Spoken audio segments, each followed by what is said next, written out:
Hello, and thank you for joining us. This is No Soundbites Allowed, and I am your host, Michael Voss, Dragon of the Southern Tier. I'm happy to be here with you today. So, what's going on in our news? What's been happening? More importantly, what has not been happening? It's a big deal. It's very important, not only in what we are being told, but what we aren't being told. And it is having an effect on a national level, on an international level, on a local level. You are being affected by what you're not being told as much as what is happening and what you are being told and how you are being told. And we're going to address that very briefly in just a second. But if this is the first time that you've been on the channel, we want to welcome you and thank you for joining us. And we want you to know that we do long-form political commentary on this channel. Every Sunday at 2:30 p.m. Eastern Standard Time, we do a live stream with you on Facebook, Twitter, YouTube, DLive, on all social media that the internet lords allow. We reach out to you to share in an expression of the First Amendment from wherever in the world you may be. And we ask you to join us with your chats, your tweets, your phone calls to let us know what you think of the issues that are affecting us all everywhere in the world. So we look forward to seeing you every Sunday at 2:30 p.m. Eastern Standard Time. Now on to the issue for today. In the news media, the local news media, the national news media, the major news media.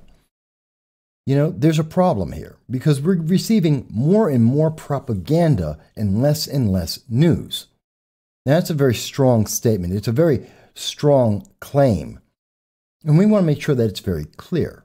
Now, for the last 2 weeks now, you may have been hearing and noticing that we've been working on an issue with a local school board and that we're trying to protect our community by eliminating essentially a candidate from the school board. Now, you may say, well, Mike, that's great. That's local. That's something that's happening in the southern tier of New York. It doesn't really affect me in Topeka, Kansas, in Seattle, Washington, or Austin, Texas, or wherever you may happen to be, Columbus, Ohio, wherever it is. Actually, it does affect you because it's not isolated. When we see that the news media isn't talking about what's happening in elections, local elections, we're not talking 2020, we're talking about local elections. We're talking about statewide elections. We're talking about things that directly impact your immediate community, your state, and therefore the rest of the nation. It's a big deal. Our news media is there to do one thing and one thing alone, to inform us of what is going on, not just in our neighborhood, but in the world and in our government. That's why they are considered the fourth estate. They are part of the government in that they are watchdogs of the government, informing the public of what is happening. And this allows us to make sure that we elect leaders that pass laws that are for the betterment of the entire nation.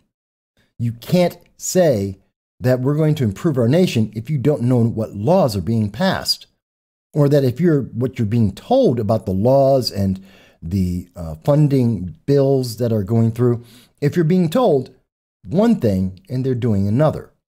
Kind of like with the stimulus in December of 2020. We were told that was to help pay for the $600 checks that all American citizens were receiving.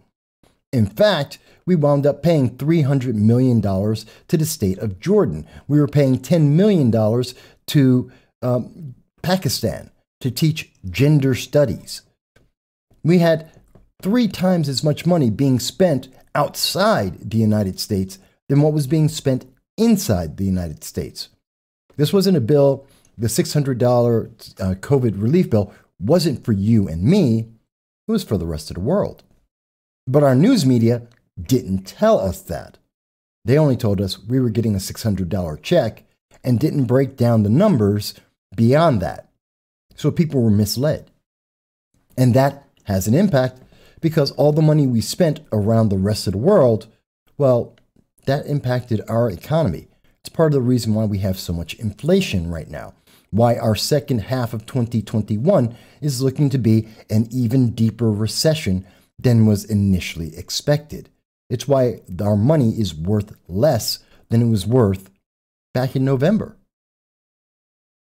But that's not just where it stops. So our news media isn't telling us everything that we should know about the issues that are directly affecting us. And the local media is learning from the major national news media. They're getting the same orders. There are certain things you just can't talk about. One of those things is, of course, yes, a local election where we have individuals who are seeking to get onto a school board that believe in indoctrinating our children. They believe in indoctrinating the ideas of hate and racism that are inherent in critical race theory. Something that our news media really isn't addressing. They don't want to tackle the subject that, well, saying that someone is born a color and therefore must be evil and they must apologize for that, the news media doesn't want to cover that story, even though it affects everyone. And if we teach racism to our kids, if we teach our kids that people are to be ranked by gender and sexual preference and the color of their skin, that this is a road that always leads to the same place, and it's not a good place. And that it only divides us and makes things worse, not better. Always. So this is a big deal when they won't tell you about what's going on in the local school and who's looking to run that school, who's going to be teaching our kids and what they're going to teach our kids, to teach them hate. And I think that if people were given the option to know about that, they would want to. But it doesn't just stop there, because we were also told by our local news media, as we were covering recently, they ignored what the people are doing. So when you go out, and last week it was National Police Week, and in my local community and in many communities around the nation, nobody knew it. The news media didn't tell you. And there were events to celebrate our police and to thank them for those who have died in the line of duty protecting us, to celebrate the fact that when they have done a good job, like in many communities, including my own community in the southern tier of New York, where we have found that since body cams have been worn by police, not one case of proven police brutality has come about. Not one. And that this is a positive. Maybe this is something that should be copied throughout the rest of the nation. The way our officers are trained, maybe that's the answer for places where there aren't very good police officers, where the police forces do need to make a change. But you wouldn't know that unless you actually had the news telling you what's going on, telling you the truth, reporting what's happening. And instead, we have, as you can see here, a 4-minute video that we created. And in 4 minutes, with nothing but still pictures, we presented more information about what happened in an entire week than the entire combination of the local news media. In fact, the local news media, because they were embarrassed by our 4-minute video of still pictures, they were so embarrassed that they missed an opportunity to talk to a sitting member of Congress. They were so upset that they went out and they did a summary of 60 words and borrowed pictures from regular citizens that actually were at the event to put together coverage. Mind you, they didn't ask us for our coverage of our local congresswoman who was speaking at the event. They didn't ask us for our still pictures. Instead, they skipped all that. So the public only knew that an event happened. They didn't know that a member of Congress representing them was public, that they were there, Congresswoman Claudia Tenney, and that she was speaking about how to better protect our population in the New York 22nd District. They didn't get to hear from any of the officers or any of the individuals that were there saying, we have a good police force and let's make it better. They didn't hear any of that. The public was denied that. And that's a big deal. In fact, we even went further and made a public statement about it, where we were writing about how it was maddening that local media, embarrassed by coverage of a one-man company, was able to do more than what an entire industry of news media could do. Literally, with hundreds of staff, millions, if not tens of millions in revenues, could not put together more information than one man with 4 minutes of still videos, still pictures in a video. That should trouble everyone. That should trouble all people, because this wasn't isolated to just the Southern Tier. It wasn't isolated to just New York State. This happened across our entire country. People were denied the facts. They were denied the truth. And instead, they were told everything but what was going on and how it's affecting their lives. And we see that this is coming from the top down. You may recall, as we had covered on this show back in February, that Joe Biden had to, in the press department, Jen Psaki, they required that journalists had to provide questions in advance before they could go to the White House press briefing, so that the White House knew what questions were on the mind. Now, if the media is doing its job, that means these are questions that you have about what's happening to our government and how it is being run. Questions about inflation, questions about the devaluing of the dollar, questions about the destruction of small businesses, leaving people unemployed and unable to protect themselves, questions about people who are in foreclosures and have past due rent and they're facing eviction. And what are the answers being given by our government at every level to these problems that affect every single one of us? Well, the White House, their answer in February was, give us the questions first, and we'll only pick on the people with the questions that we want to answer. So when it comes to things like the southern border, where we have parents who are committing child abuse, sending their kids thousands of miles on foot by themselves, surrounded by sex offenders and gangs and drugs, sending them by themselves. And we have seen over and over again, of those children that make it, we don't even know how many are being sent. Of those that are making it, we know over 16,000 kids have come to our border, and more are on the way. That number is increasing, not decreasing, not staying stable. It's increasing. And our news media really hasn't touched it much.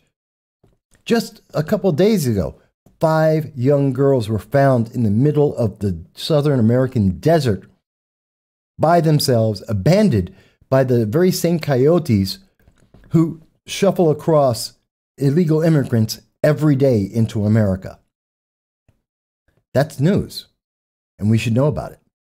When was the last time you heard about what Kamala Harris, who is in charge of the southern border of America, of dealing with these kids and the explosion of illegal aliens, when was the last time you heard her tell you what was going on with that? When was the last time the news media asked Kamala Harris, what is she doing about this?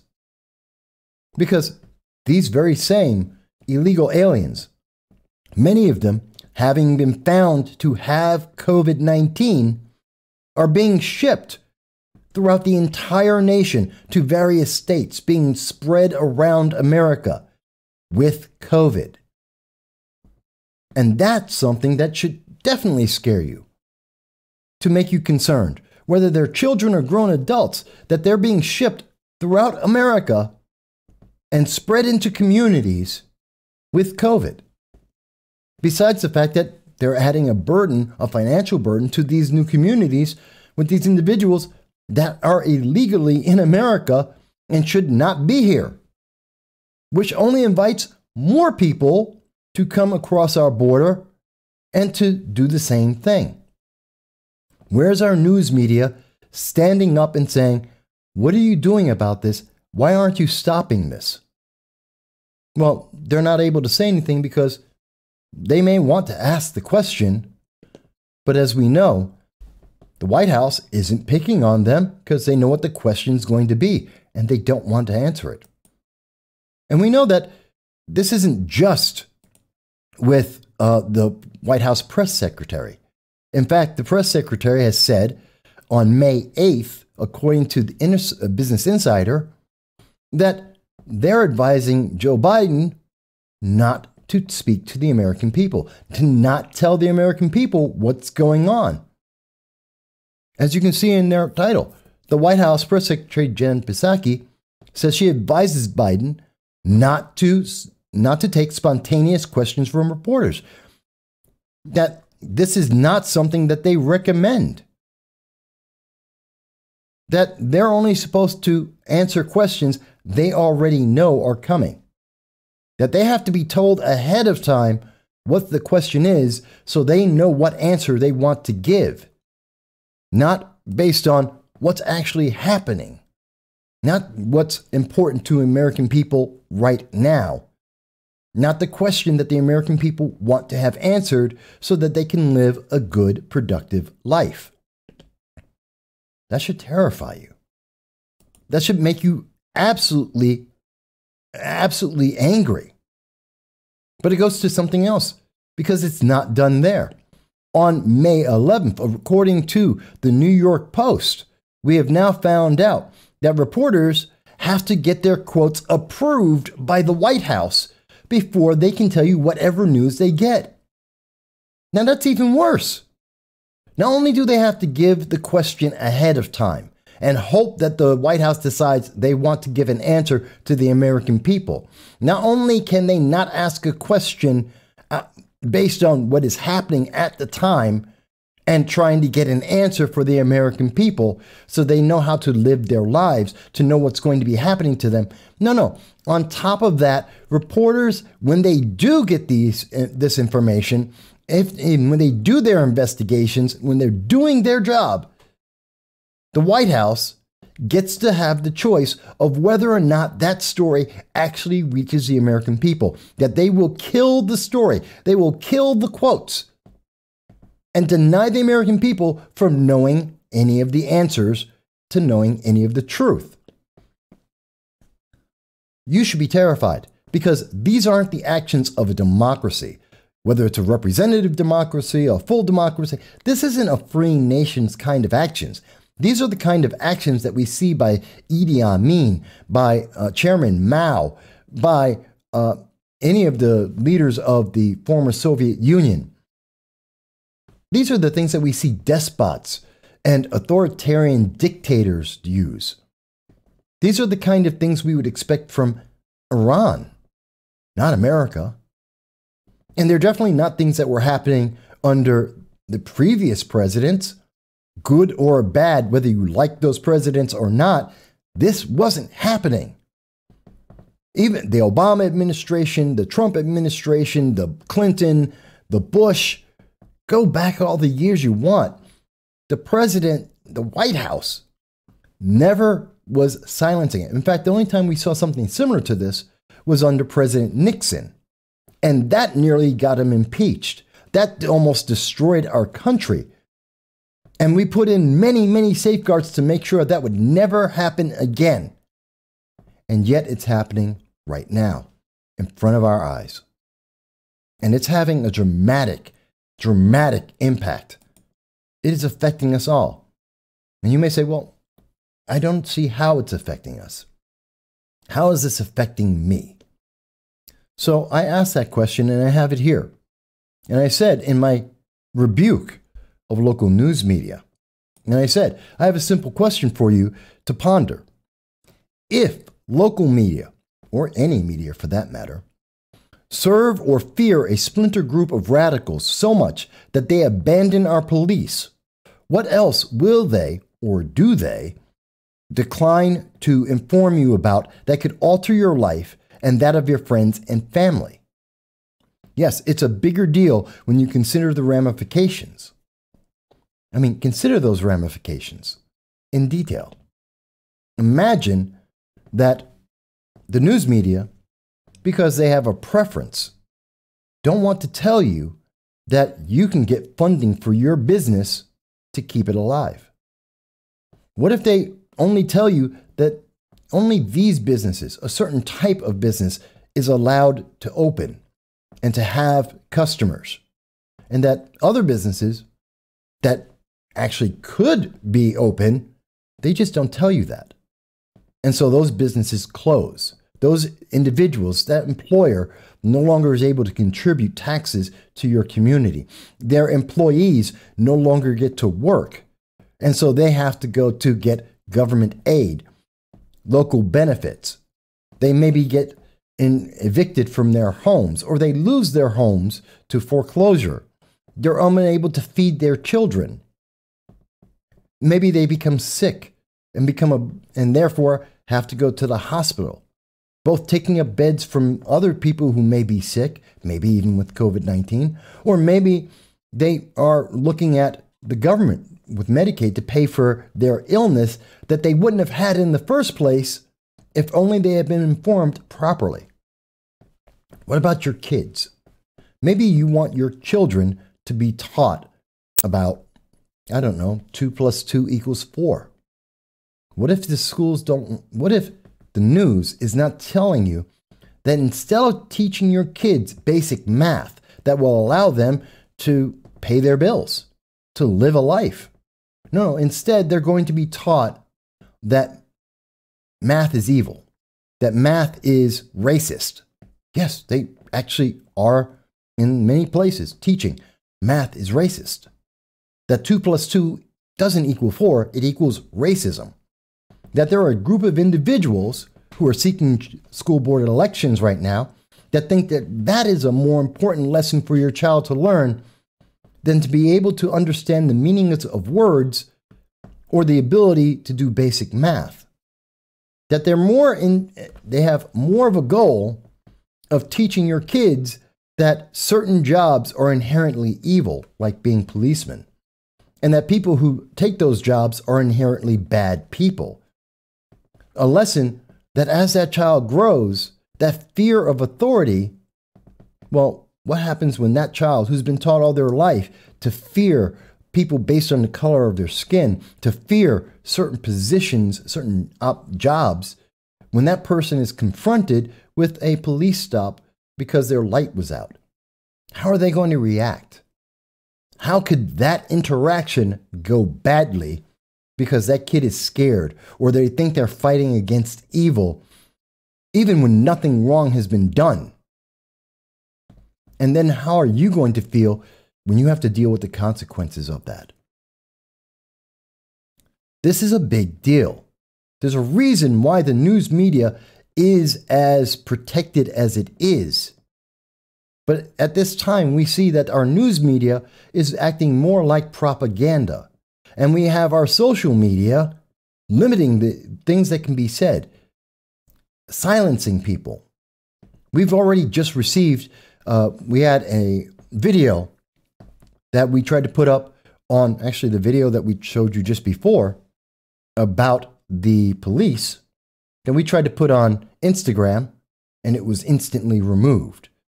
We are now receiving challenges from Facebook on videos that we put forth 3 years ago. Videos that have been on Facebook for 3 years are today now getting new challenges and being partially removed, if not entirely removed, from that platform. We've been battling for months now the throttling of our live streams every Sunday, because there are some who don't want you to hear an opinion, a voice. Whether it's an agreement or disagreement with what's going on right now doesn't matter. It's that you're being silenced, and our news media is deciding that they don't want to cover that. In fact, I give you the example, again, this is local, but it's happening across this nation, whether you know it or not. On Monday, there will be an election in my local community for the school board. There is an individual who is being challenged as of this moment. Documents are facing they are with the Commissioner of Education for the state of New York. There is a stay that has been requested. That individual might be removed from the election entirely. And the news media, which have been notified of this for over a week, haven't said a single word to the public. Perhaps the public should know why there is a challenge. Perhaps they should have the opportunity to ask that candidate why they deserve the position and whether or not this challenge is valid. What is the basis of the challenge, and what is the answer from that candidate? Should we not all know what a candidate has to say about whether or not they deserve the position? Shouldn't we hear and decide for ourselves from the candidate's voice themselves whether or not they qualify for that position, rather than trying to find out after the fact? And how angry will some people be if this candidate is removed from the ballot?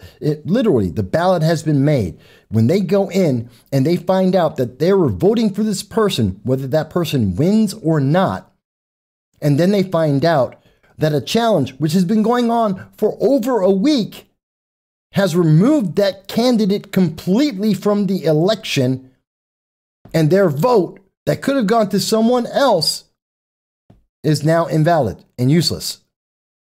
They have been nullified because the news media wouldn't tell them the ongoing news in their own community.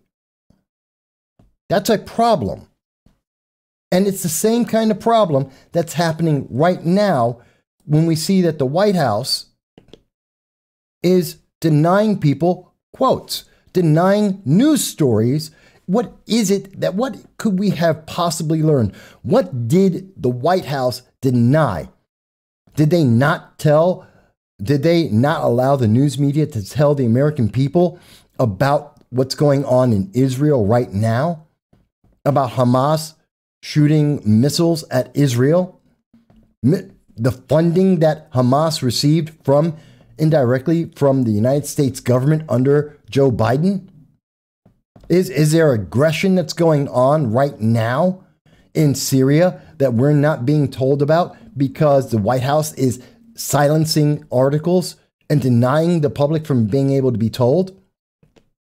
Is the White House right now endangering people's lives by not telling them about medical advice, or maybe even something as simple as our occupation, not telling people information that would allow businesses to grow, to flourish, to maybe even start, because they don't want to tell you about it, because it may not make them look politically good? This is a problem.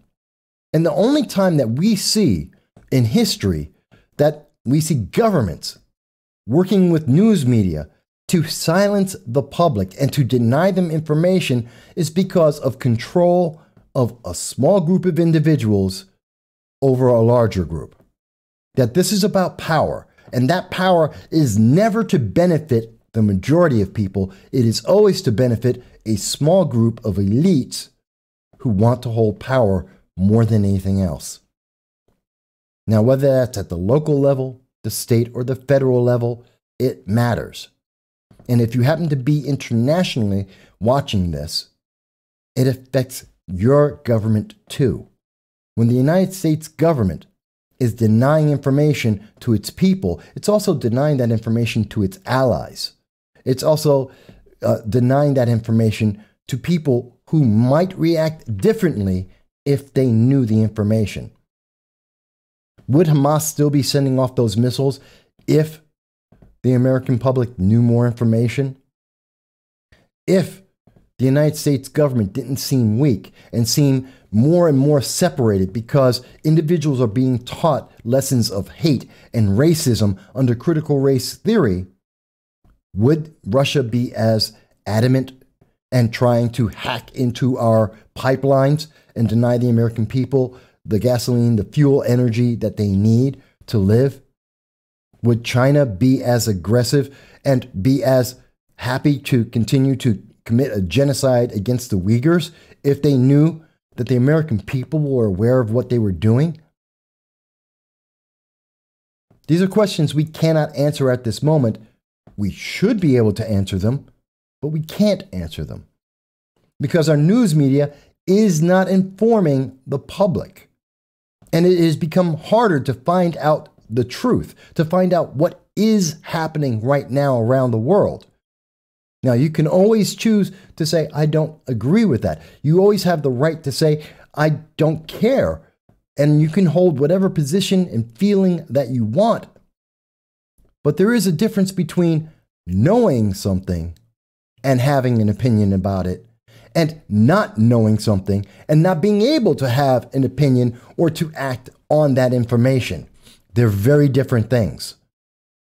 And they have a big, significant difference in your life and that of the world as well. Perhaps you think that we've just misunderstood. Maybe you think that we shouldn't know about what's happening in our country. Maybe you think it's a good thing that the news media is being silenced by the White House. And even when they're not being silenced by the White House, they are being very selective in denying information that the public is actively involved with, as well as information that the public wants to be involved with. Maybe you think that's a good thing. Maybe we've misunderstood. Maybe you think this is for the best. And we would love to hear your comment on that.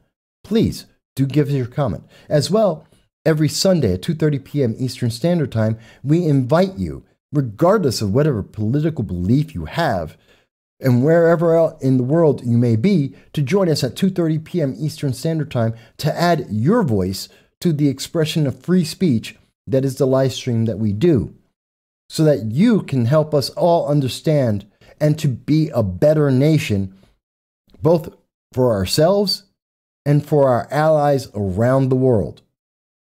Because we are the example of free speech and freedom in the world. And if we cannot express that, it isn't expressed anywhere else. I thank you for taking the time to watch this video. We hope that if you have liked it, if you found it to be informative in any way, please like and share. And most of all, please subscribe to allow the expression of free speech to continue to grow and to be able to be seen everywhere in the world. We thank you and we hope that you'll have a good day.